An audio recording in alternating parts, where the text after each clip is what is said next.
Hey, Education 365 here.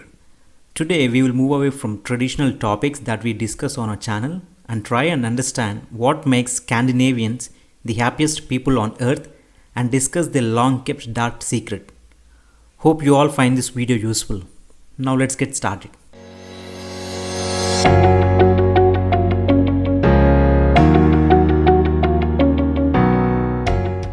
Finland has been named the happiest nation in the world for 3 consecutive occasions. When one closely watches the Scandinavian countries, it is obvious why they top the charts year after year. They enjoy the best work-life balances of any nation. For example, average work per week is 35 to 40 hours. Most jobs permits them to work from home for a day or two per week.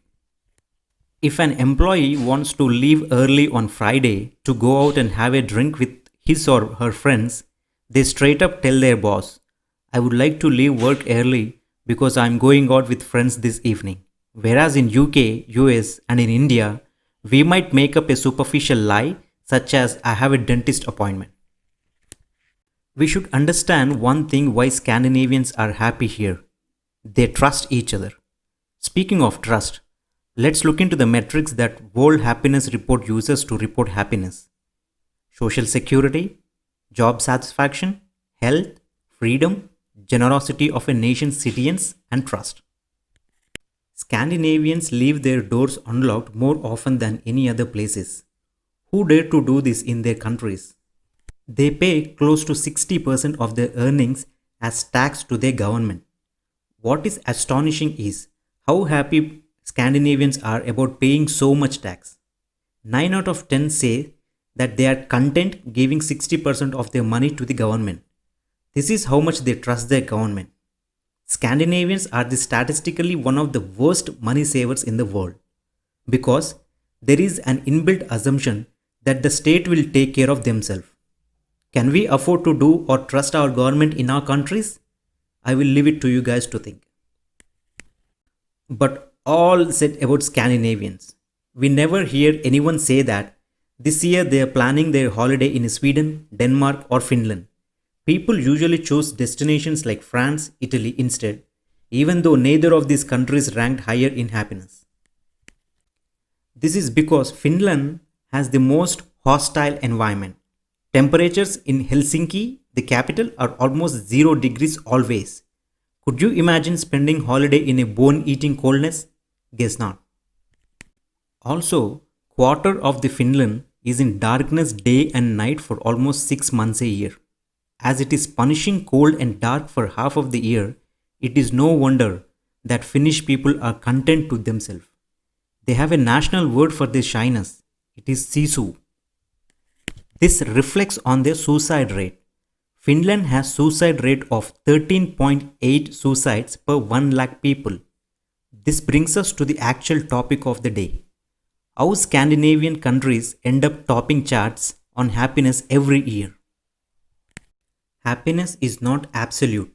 It is hard to qualify it with statistics. Happiness is an umbrella term that encompasses a range of positive emotions. If we were to rank the nations on happiness based on positive emotions, we would give that to South American countries like Paraguay, Colombia, El Salvador, Guatemala, and Costa Rica. But Happiness Index report uses much wider terms than just being positively happy. What fools the world about Scandinavians being the happiest nation is their content. Here comes the word Antiloven, a law of ante, which dictates that one should put society before their own personal needs and desires. One should never boost their achievements or material positions. One must never be jealous of other. Antiloven is polar opposite of individualistic way we live in the US or UK or in most part of the world, where we always desire a bigger house and a bigger car than our neighbors. Contrary to people's belief, all the Scandinavian countries believe it is an insult to their neighbors to own a bigger house or bigger car than theirs. Scandinavians' economic model will never work in the rest of the countries, but this is a topic for another day. Their content and lack of desire makes them the happiest nation. Therefore, all the surveys that reportedly place Scandinavian countries at the top of the charts may have overlooked the fact that Scandinavians' culture favors selfless content over selfishness. Even when a Scandinavian is unhappy, he won't admit that he is unhappy because, after all that, it will put his own interest before the collective masses. They are likely to report happiness even when they are unhappy due to their social conditioning of their own culture. The Sisu and Antiloven mentality has a lot to do with this. Massive immigration and steep rise in the suicide rates in Scandinavian countries will soon blow the bubble of their happiness index.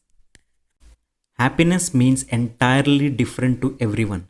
The best way to find out a nation full of happy people is by visiting and spending quality time with those people. Even then, you might not be happy as we might not understand their bizarre culture and customs. But that doesn't mean they are unhappy. World is too diverse to say that any one nation has monopoly over happiness. Thank you.